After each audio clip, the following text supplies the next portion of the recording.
Hello friends, जय हिंद। आज हम बताएंगे ट्यूबरकुलोसिस के बारे में।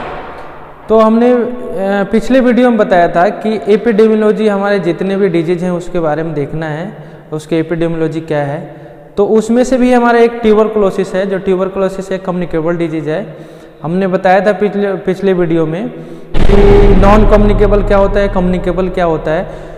तो कम्युनिकेबल डिजीज में हम देखेंगे, ट्यूबरकुलोसिस के बारे में देखेंगे, इसके बारे में स्टडी करेंगे और इसके बारे में ये देखेंगे किस बैक्टीरिया से होता है और इसका कॉजेटिव एजेंट क्या है और इसका मोड ऑफ एक्शन क्या है, मोड ऑफ ट्रांसमिशन क्या है, ट्रीटमेंट क्या है, इसको डायग्नोसिस क्या है। ये सारे चीज़ों के बारे में हम आज देखेंगे, इसमें कवर करेंगे।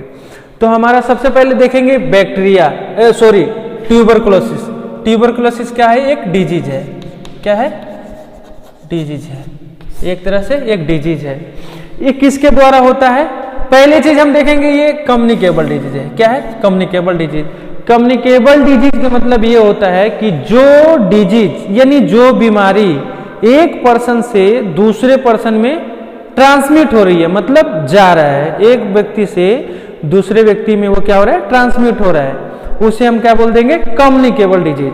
मतलब ये टीबी ऐसा डिजीज है जो एक पर्सन से अनदर पर्सन में क्या होगा?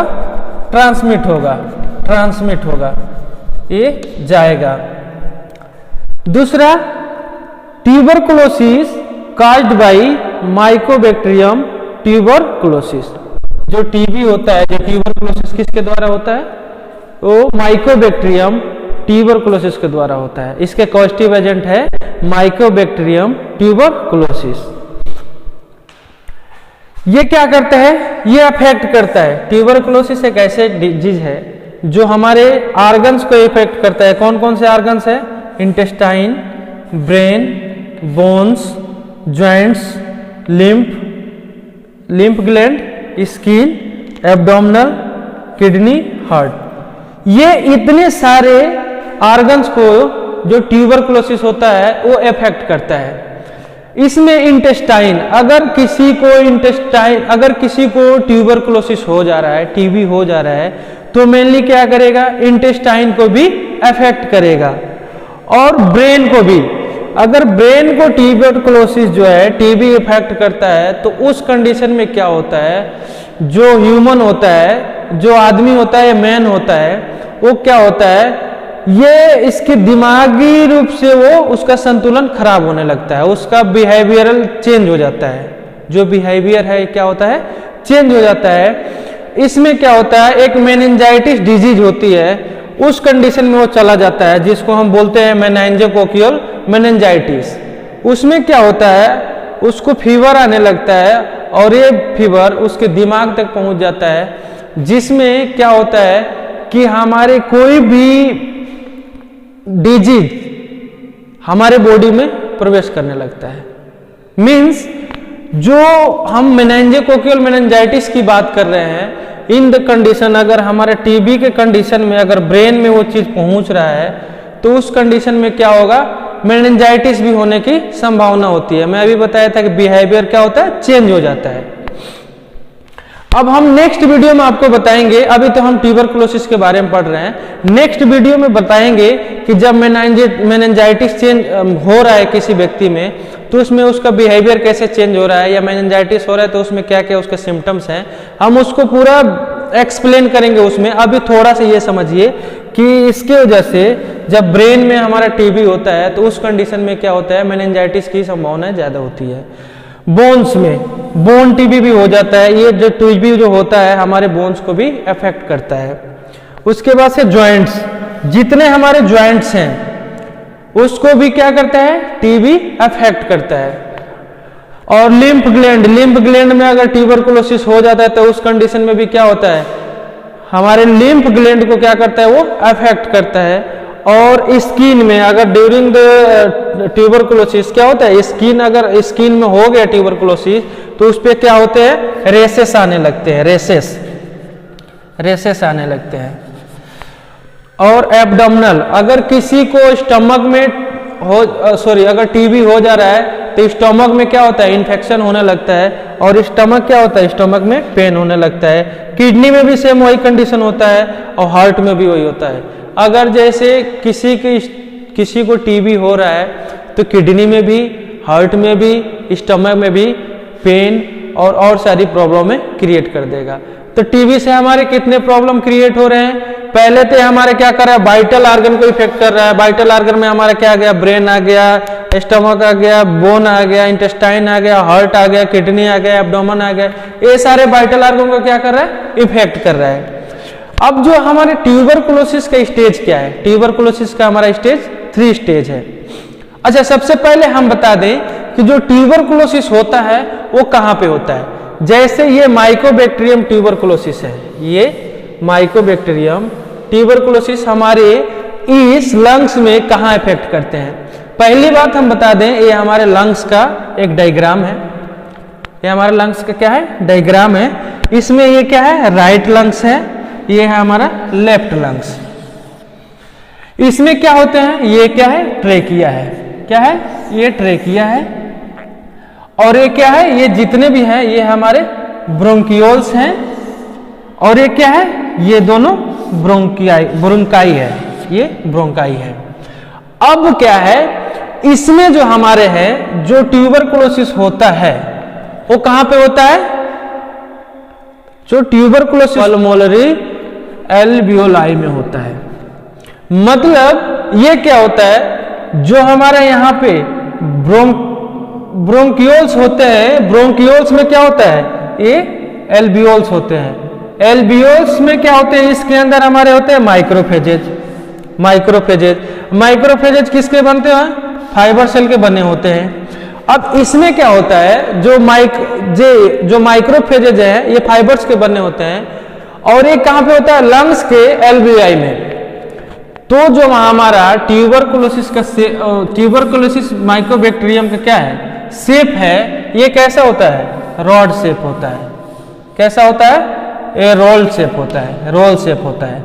ये जो भी बैक्टीरिया होंगे रोल शेप होंगे। अब क्या होते हैं, बाय द रिस्पायरेशन या बाय द कॉफिंग या बाय द ड्रॉपलेट्स, कोई भी बैक्टीरिया जो है वो हमारे यहां से एंट्री किया, एंट्री करने के बाद लंग्स में आया। लंग्स में आने के बाद ये पहले आएगा ब्रोंकाई में, ब्रोंकाई में आने के बाद आएगा ब्रोंकियोल्स में। कहां आएगा, ब्रोंकियोल्स में। उसके बाद कहां आएगा, जो एल्वियोलाई है, एल्वियोलाई में आएगा। यहाँ पे जो हमारा माइक्रोफेजेज होते हैं, ये माइक्रोफेजेज में आके एंट्री कर देगा। जब माइक्रोफेजेज में आके एंट्री कर देगा तो ये क्या करेगा, जो हमारा माइक्रोफेज एक तरह से इम्यूनिटी का काम करता है। और इसके अंदर जो है ये माइक्रोबैक्टीरिया के जितने ट्यूबरकुलोसिस जितने माइक्रोबैक्टीरिया हैं इसके अंदर आ जाएंगे। ये जब तक सेफ रखेगा जब तक कि हमारी इम्यूनिटी सही है, बॉडी में इम्यूनिटी ठीक ठाक है। जैसे ही हमारी इम्यूनिटी कमजोर होगी उस कंडीशन में ये हमारा अफेक्टेड होता है। इसमें हम अभी बताएंगे कि ये कब अफेक्टेड होता है और कब अफेक्टेड नहीं होता है। जैसे अभी आप यहाँ देखेंगे कि हमारा ट्यूबरकुलोसिस का स्टेज कितना है, 3 है। एक होता है प्राइमरी, दूसरा होता है लेटेंट और तीसरा होता है एक्टिव। प्राइमरी में क्या होता है कि यहां से आया बाय द रिस्पायरेशन, कोई भी बैक्टीरिया आया और आने के बाद यहां पे गया और यहां पे ब्रोंकियोल्स में गया। ब्रोंकियोल्स में पहुंचने के बाद यहां पे क्या किया, यहां पे जो माइक्रोफेज है जो यहाँ पे रखे पड़े हुए हैं माइक्रोफेज, इसमें एंट्री करेगा। एंट्री करने के बाद वहाँ के जो माइक्रोफेज सेल हैं वहाँ पे इफेक्ट करेगा। वहाँ पे मतलब क्या हो रहा है, ये प्राइमरी स्टेज में है। प्राइमरी स्टेज में मतलब वहाँ पे ज़्यादा इफेक्ट नहीं करेगा। उसके बाद से ये क्या होगा, लेटेंट फेज में। लेटेंट दूसरा क्या है, लेटेंट। लेटेंट में क्या, जब तक ये इसमें रहेगा तब तक कि इंसान की इम्यूनिटी कमजोर ना हो जाए। जब इंसान की इम्यून सिस्टम कमजोर होता है उस कंडीशन में क्या होता है, एक्टिव होता है। क्या होता है, एक्टिव होगा। देन जाके हमको एक्टिव ट्यूबरकुलोसिस होता है। हमको ज्यादा प्राइमरी ट्यूबरकुलोसिस, लेटेंट ट्यूबरकुलोसिस ज्यादा सीरियस नहीं होता है, जबकि एक्टिव ट्यूबरकुलोसिस क्या होता है, बहुत ही डेंजर और सीरियस होता है। उस कंडीशन में ये जो है इसके अंदर माइक्रोफेज के अंदर माइकोबैक्टीरियम ट्यूबरकुलोसिस के जितने भी बैक्टीरिया होंगे वो इस फाइबर्स को क्या करेंगे, पूरे तरह से घेर लिए होंगे। उस कंडीशन में क्या होता है, इंसान इसके अगेंस्ट में हमारी एंटीबॉडीज काम नहीं कर पाती है। उस कंडीशन में इंसान क्या होता है, ह्यूमन बॉडी सीरियस हो जाता है। जो हो रहा है इसका मोड ऑफ ट्रांसमिशन क्या है, ये कैसे फैलता है, ये मेनली बाय द ड्रॉपलेट से फैलता है। मतलब अब हम किसी से बात कर रहे हैं बाय द श्लेष्मा या बाय द ड्रॉपलेट्स में हमारे सलाइवा होते हैं, सलाइवा में बहुत सारे हमारे ट्यूबरकुलोसिस के बैक्टीरिया होंगे, ये क्या होंगे, इसमें मिले हुए होते हैं। बाय द ड्रॉपलेट्स हमने किसी से बात किया और ड्रॉपलेट क्या हुआ, ड्रॉपलेट के द्वारा किसी को इन्फेक्शन हो गया, तो ये क्या है, बाय द ड्रॉपलेट के द्वारा भी ये इन्फेक्शन होता है। बाय द कॉफिंग मतलब खांसी के द्वारा, अगर कोई व्यक्ति ट्यूबरकुलोसिस से इन्फेक्टेड है, उस कंडीशन में अगर हम खांस रहे हैं तो आगे वाले पर्सन जो उससे इन्फेक्टेड नहीं है वो भी क्या होगा, इन्फेक्टेड हो जाएगा, ट्यूबरकुलोसिस से क्या होगा, इन्फेक्टेड हो जाएगा। तो इसलिए इसके मेनली ये सिम्टम्स है बाय द ड्रॉपलेट्स और बाय द कॉफिंग, इसके द्वारा ज्यादा ही ट्यूबरकुलोसिस फैलता है। बहुत सारे इसके मोड ऑफ ट्रांसमिशन है, लेकिन मेनली हमने दो ही रखा है, बाकी और भी बहुत सारे हैं मोड ऑफ ट्रांसमिशन कैसे फैलता है टीबी। अब इसमें साइन एंड सिम्टम्स देखेंगे। जब किसी भी पर्सन को ट्यूबरकुलोसिस हो जाएगा तो उसके अंदर क्या क्या चेंजेस आएंगे और क्या क्या उसके अंदर सिम्टम्स देखेंगे, मतलब लक्षण क्या क्या दिखेंगे। पहले क्या होगा, टायर्डनेस, मतलब जिस व्यक्ति को अगर ट्यूबरकुलोसिस होगी तो उसको टायर्डनेस होगी, मतलब थकान होगी।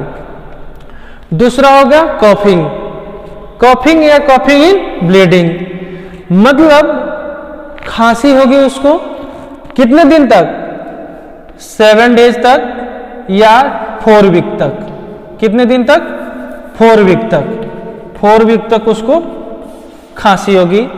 और कभी कभी ऐसा भी होता है कि खांसने के साथ उसके स्पोटम में क्या होगा, ब्लीडिंग आएगी, मतलब ब्लड आएगा, उसके स्पोटम में ब्लड आएगा।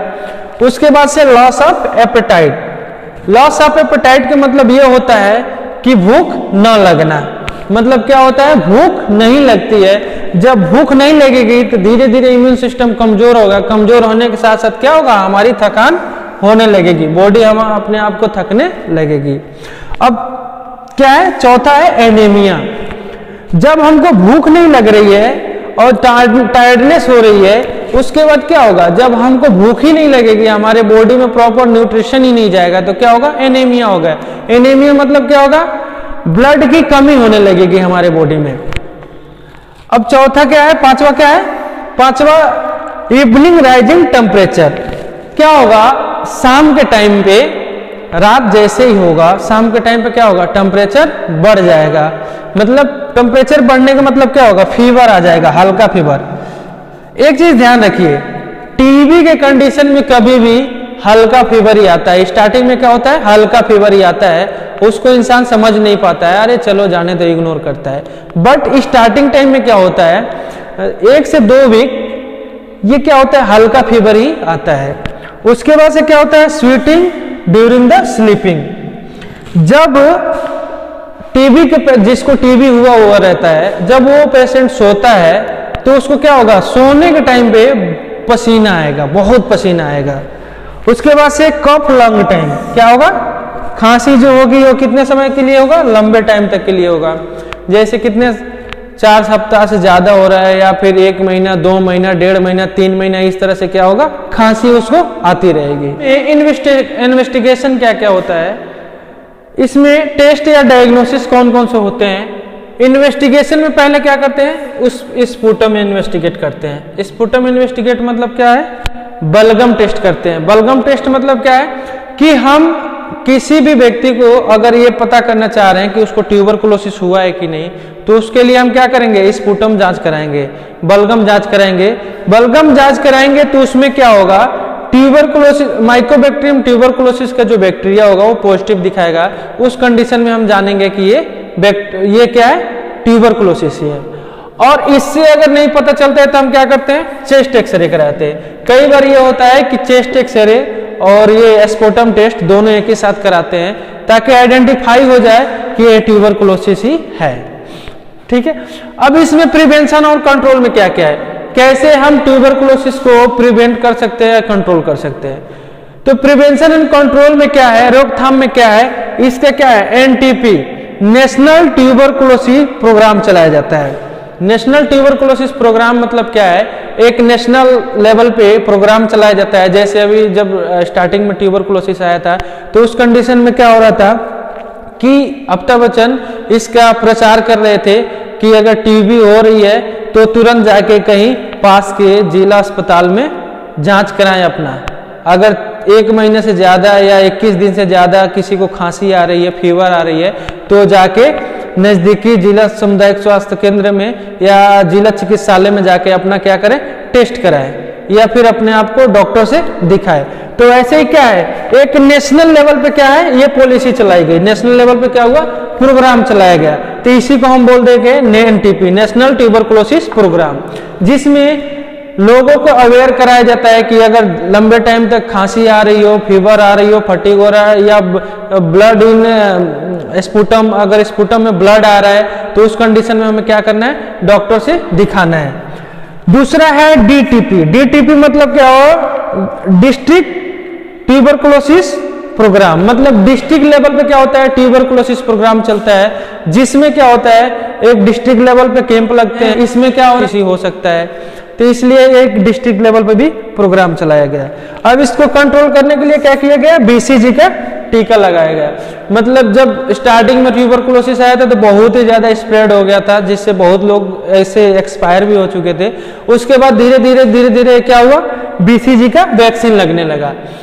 और इसमें ट्रीटमेंट क्या है हम आपको बता दें। ट्रीटमेंट में क्या है, इसमें ट्रीटमेंट रिफाम्पिसिन देते हैं, आइसोनाइजाइड देते हैं, पैराजीनामाइड देते हैं।